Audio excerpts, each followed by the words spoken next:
నమస్తే. ఒకప్పుడు రేషన్ బియ్యం అంటే రాళ్ళు పురుగులు తినడానికి పనికి రావని అనుకునేవాళ్ళం. కానీ ప్రభుత్వం ఇప్పుడు మంచి సన్న బియ్యం అంటే ఫైన్ రైస్ ఇస్తోంది. ఇక ఇది వినడానికి చాలా సంతోషంగా ఉంది కదా. కానీ ఈ సన్న బియ్యం కోసం రేషన్ షాప్కి వెళ్ళిన ప్రతి సామాన్యుడికి మాత్రం చుక్కలే కనిపిస్తున్నాయి.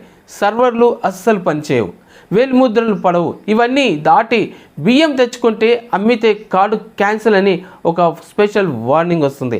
అసలు ఈ రేషన్ కార్డు ఉంటుందా లేక ఏరివేతలో వెరిఫికేషన్లో ఎగిరిపోతుందా? ఈరోజు మన స్టోరీ పేదోడి కంచం దగ్గర జరుగుతున్న రేషన్ రచ్చ. సో తెలంగాణలో సన్న బియ్యం పంపిణీ మొదలైంది. ఓకే, ప్రభుత్వం ఉగాది నాటికి రాష్ట్ర వ్యాప్తంగా దీన్ని అమలు చేయాలని గట్టిగా ప్రయత్నం చేస్తుంది. కానీ గ్రౌండ్లో పరిస్థితి వేరు. రేషన్ షాపుల ముందు గంటల తరబడి జనం నిలబడుతున్నారు. కారణం ఈ పాస్ సర్వర్లు మొరాయించడం. రోజువారీ కూలీలు తమ పని మానుకొని రేషన్ షాపుల చుట్టూ తిరగాల్సి వస్తుంది. ఇక మరోవైపు చూస్తే వృద్ధులకు వేలిముద్రలు సరిగ్గా పడక వెనక్కి వెళ్ళిపోతున్న సంఘటనలు ఎన్నో ఉన్నాయి. అయితే కార్డులో పేరుంది కానీ సిస్టంలో నా పేరు ఎందుకు రావట్లేదు అని అడిగితే డీలర్ల దగ్గర సమాధానం అస్సలు ఉండట్లేదు. సో ఇదిలా ఉంటే జనాన్ని ఇంకో భయం వెంటాడుతుంది. అదేనండి కార్డుల రద్దు.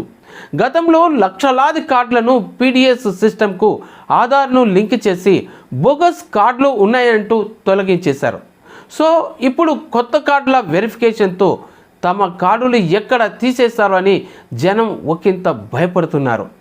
సో దీనికి తోడు రీసెంట్గా మంచిర్యాలలో జరిగిన సంఘటన కలకలం రేపుతోంది. ప్రభుత్వం ఇచ్చిన సన్న బియ్యాన్ని బయట అమ్ముకున్నారని ఏకంగా 11 రేషన్ కార్డులను అధికారులు రద్దు చేశారు. సో అంతవరకు బాగానే ఉంది.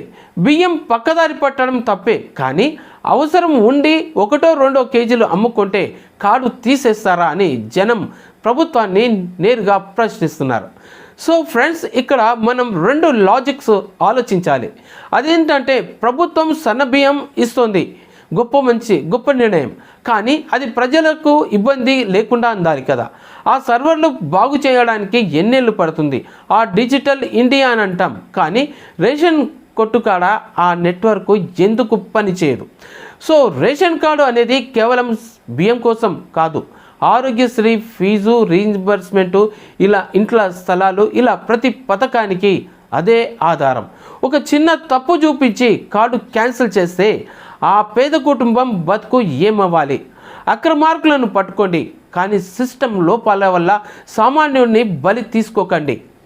చివరిగా పౌర సంబంధాల శాఖ వారికి ఒకే ఒక విన్నపం, అధికారులందరికీ ఒకే ఒక విన్నపం: సర్వర్ సమస్యలను వెంటనే పరిష్కరించండి.